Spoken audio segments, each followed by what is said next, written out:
നമ്മളെപ്പോഴും ഈ വാർത്തകൾ ഓരോന്ന് കേൾക്കുമ്പോൾ അതിപ്പോൾ താമരശ്ശേരിയിൽ സുഹൃത്തുക്കളുടെ മർദ്ദനമേറ്റ് മരിച്ച ഷഹബാസ് ആണെങ്കിലും താനൂരിൽ ഇപ്പോൾ ഈ യാത്ര ചെയ്യണമെന്ന ആഗ്രഹം കൊണ്ട് ഒരു നാടിനെ മുഴുവൻ തീറ്റിച്ചു പോയ രണ്ട് പെൺകുഞ്ഞുങ്ങളാണെങ്കിലും വെഞ്ഞാറമൂട്ടിൽ ഒരു കുടുംബത്തെ ആകെ ഇല്ലാതാക്കി കാമുകിയെ ഇല്ലാതാക്കി ഇപ്പോൾ റിമാൻഡിലുള്ള അഫാൻ ആയാലും ഒക്കെ നമ്മളിങ്ങനെ വല്ലാതെ അലട്ടിക്കൊണ്ടിരിക്കുന്നുണ്ട്. പ്രത്യേകിച്ച് താര പറഞ്ഞതുപോലെ ഒരു മാധ്യമപ്രവർത്തക എന്ന നിലയിൽ ഞാനൊരു അമ്മ കൂടിയാണ്. ഈ വാർത്തകളൊക്കെ കേൾക്കുമ്പോൾ പലതും നമുക്ക് ശരിക്കും കണ്ണിൽ നിന്ന് കണ്ണീര് വരുന്ന വാർത്തകളാണ്, അല്ലെങ്കിൽ ആശങ്കപ്പെടുത്തുന്ന വാർത്തകളാണ്. മഞ്ജു എങ്ങനെയാണ് ഈ വാർത്തകളെയൊക്കെ കാണുന്നത്?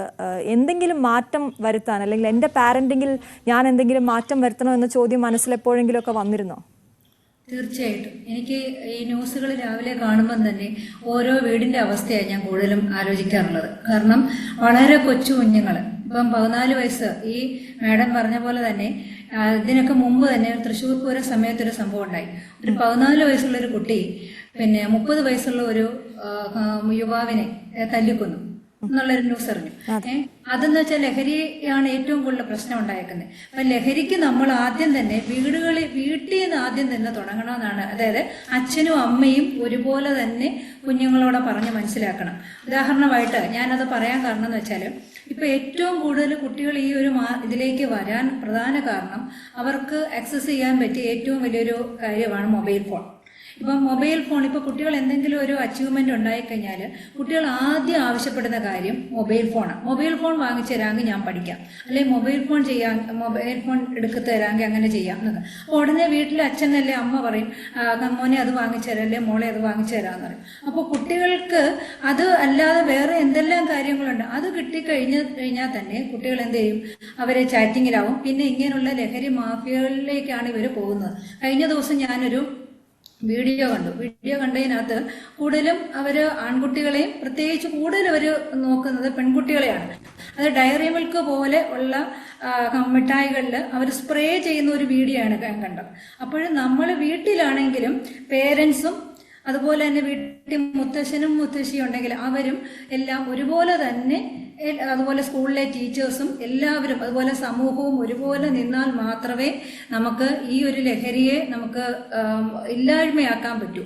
കാരണം എന്ന് വെച്ചാൽ കുട്ടികൾക്ക് പൈസ കൊടുക്കാതിരിക്കുക. അപ്പൊ ഞാൻ അതിൽ മനസ്സിലാക്കിയെന്ന് വെച്ചാൽ ആ ഒരു കുട്ടി ലഹരി വാങ്ങിച്ചതിന് ശേഷം അവന് പൈസ ഇല്ലാത്തതിന് എന്തുകൊണ്ട് എന്ത് ചെയ്യുന്നു? ഗ്രാൻഡ് പേരൻസിന്റെ ആദ്യം പൈസ ചോദിക്കുന്നു, അവർ കൊടുക്കുന്നു.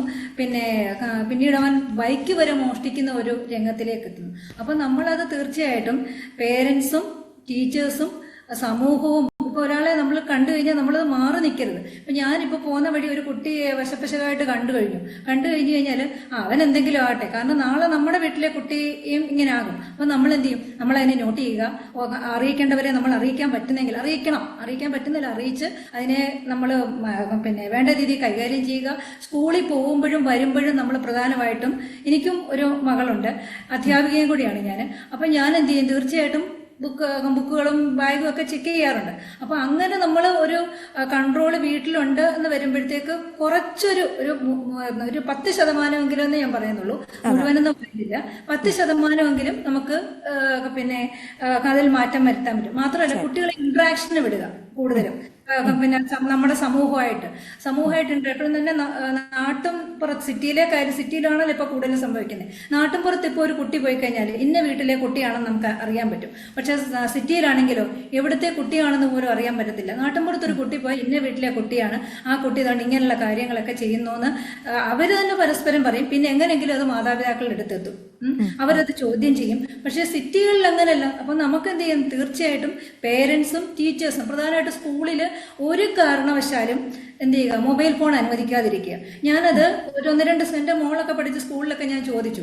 അപ്പോൾ പറഞ്ഞു അതൊന്നും പറ്റത്തില്ലെന്ന്. പക്ഷേ അത് ഒരു സ്കൂളിന്റെ നിയമം ഇങ്ങനെ, ഈ സ്കൂളിൽ പഠിക്കണമെങ്കിൽ മൊബൈൽ ഫോൺ പാടില്ല, അല്ലെങ്കിൽ മൊബൈൽ ഫോൺ കൊണ്ടുവന്നതിന് ശേഷം ഓഫീസിൽ വെക്കുക എന്നുള്ള ആ ഒരു രീതി പാടെ മാറ്റണം. കാരണം സ്കൂൾ ക്ലാസ് റൂമിൽ ഉപയോഗിച്ചില്ലേലും ഓഫീസ് റൂമിൽ വെച്ചതിന് ശേഷം കുട്ടി തിരിച്ചു പോകുമ്പം അത് ഉപയോഗിക്കുന്നില്ലേ? അതൊരു മോശമായ വഴിയിലേക്കല്ലയോ പോകുന്നത്. മഞ്ജു, ഞാൻ മഞ്ജുവിലേക്ക് വരാം.